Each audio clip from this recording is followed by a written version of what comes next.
Bonjour à tous, dans cette vidéo nous allons parler de acide. Alors acide c'est pas quelqu'un, ce sont des termes qui sont dans la gestion des transactions des données. Donc acide, qu'est-ce que c'est? Donc acide c'est un acronyme désignant les propriétés qui seront fondamentales et qui assurent la fiabilité des transactions dans une base de données, notamment relationnelle. Alors ces propriétés, elles sont essentielles pour garantir que les transactions seront traitées correctement, surtout en cas de panne. Donc ces propriétés acides, on en a quatre. On a l'atomicité, la cohérence, l'isolation et la durabilité. Alors l'atomicité, qu'est-ce que c'est? L'atomicité va garantir qu'une transaction est entièrement exécutée ou pas du tout. Je vais vous donner un exemple. Imaginez une transaction bancaire où vous transférez de l'argent de votre compte à celui d'un ami. Si la transaction s'arrête avant d'être complétée, par exemple on a un problème de réseau, de crash de serveur, etc., aucun montant ne doit être débité ou crédité. Ce qui veut dire que si une partie échoue, toutes les modifications sont annulées. C'est ce qui caractérise l'atomicité dans le terme acide. On a aussi alors la cohérence. La cohérence garantit que les règles d'intégrité de la base de données sont respectées. Si une transaction viole cette règle, elle est annulée. Par exemple, dans une base de données de gestion d'inventaire, vous ne devez pas avoir de stock négatif. Si une transaction tente de réduire le stock en dessous de zéro, elle échouera. Ce qui caractérise la cohérence. Ensuite, on a l'isolation. Donc, l'isolation va garantir que les transactions concurrentes ne se perturbent pas mutuellement.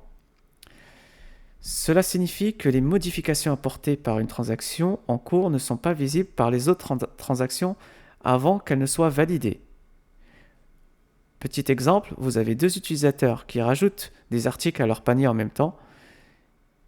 Ils ne devraient pas voir les ajouts de l'autre tant que la transaction de l'un n'est pas terminée. Enfin, on a la durabilité. La durabilité va garantir que les modifications d'une transaction validée sont permanentes. Par exemple, si vous confirmez un paiement en ligne et que votre appareil se déconnecte, la confirmation de la transaction doit persister une fois la connexion rétablie, notamment par exemple avec des réplicas. Alors, donc ça va concerner plutôt et ce qui va caractériser les bases de données relationnelles classiques. Donc le terme acide. On va les retrouver chez Oracle, qui va implémenter pleinement toutes ces propriétés, MySQL aussi, Postgre, SQL Server, etc. Et maintenant, on a le terme acide dans les bases de données NoSQL. Alors il faut savoir que certains systèmes NoSQL supportent l'acide. On a MongoDB, Cassandra, etc. On a aussi d'autres bases de données qui ne sont pas relationnelles, mais qui ont des propriétés acides, comme HBase, qui va assurer par exemple l'atomicité au niveau des lignes, mais pas de transaction acide complète. On a Spanner aussi et TIB. Alors, conclusion, les propriétés acides assurent la fiabilité, la cohérence et la résilience des transactions dans les bases de données.